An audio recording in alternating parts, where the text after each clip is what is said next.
Assalamualaikum warahmatullahi wabarakatuh. Perkenalkan, nama saya Nurmala Hafida Bella, NIM 202111146. Di sini saya akan menjelaskan materi tentang iptek dalam pandangan Islam. Pertama, saya akan menjelaskan tentang pengertian iptek. Iptek adalah singkatan dari ilmu pengetahuan teknologi, yaitu sumber suatu informasi yang dapat meningkatkan pengetahuan atau wawasan seseorang di bidang teknologi. Yang kedua adalah tujuan dari iptek. Tujuan iptek adalah menambah informasi dan pengetahuan manusia serta membantu mempermudah pekerjaan manusia dalam kegiatan sehari-hari. Bukti dari adanya iptek adalah handphone, laptop, komputer, motor, mobil, printer, dan lain sebagainya. Ketiga, pandangan Islam tentang iptek. Islam mendorong umatnya untuk mengembangkan ilmu pengetahuan teknologi yang disebut dengan iptek. Islam mementingkan pengembangan dan penguasaan iptek untuk menjadi sarana ibadah, bukan untuk hal yang lainnya. Islam mengajarkan kita untuk menciptakan atau menambah alat untuk mempermudah pengerjaan kita, dan itulah teknologi. Bukan berarti kita menyalahgunakan iptek. Selanjutnya adalah perkembangan iptek dalam Islam. Kontribusi Islam dalam perkembangan iptek sangatlah tinggi. Allah juga memerintahkan kita untuk mengamati dan meneliti dengan menggunakan akal kita agar mampu memahami ilmu pengetahuan dan teknologi supaya kita tidak tertinggal dengan masyarakat lainnya.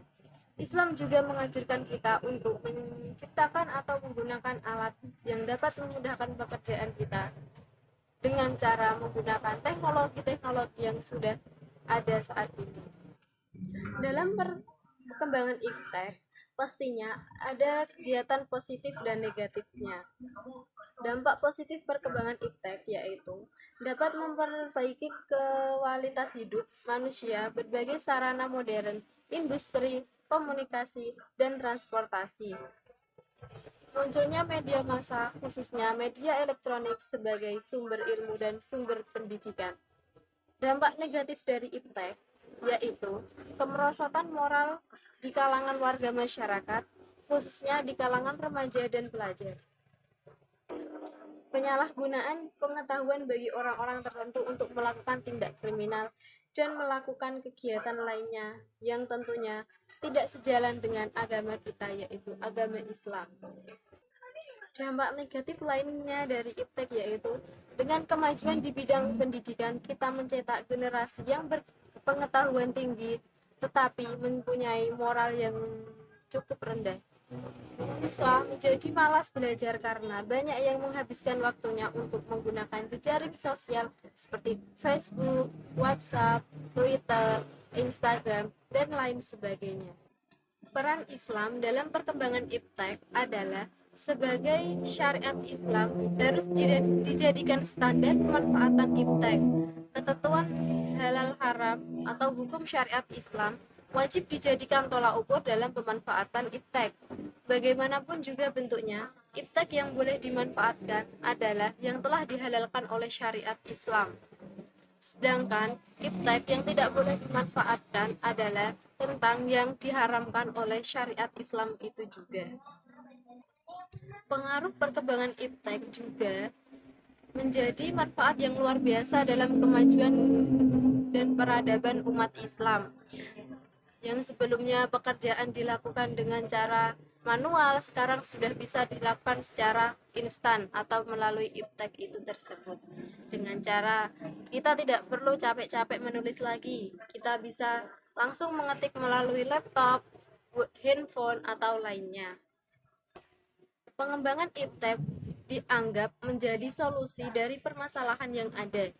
Sementara orang bahkan memuja iptek sebagai liberator yang akan membebaskan mereka dari kungkuman kefanaan dunia.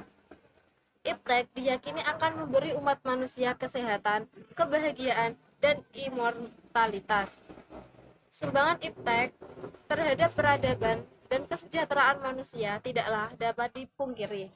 Namun manusia Tidak bisa pula menipu diri dari kenyataan iptek, mendatangkan malapetaka dan kesengsaraan bagi manusia jika kita tidak menggunakan iptek secara baik dan benar atau secara bijaksana.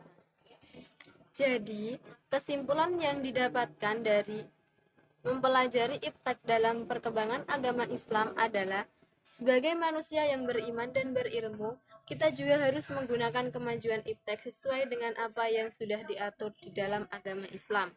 Manusia juga harus mengamalkan ilmunya dengan ikhlas dan hanya mencari ridha Allah Subhanahu wa taala. Selain itu, manusia sebagai khalifah di muka bumi haruslah menjaga serta melestarikan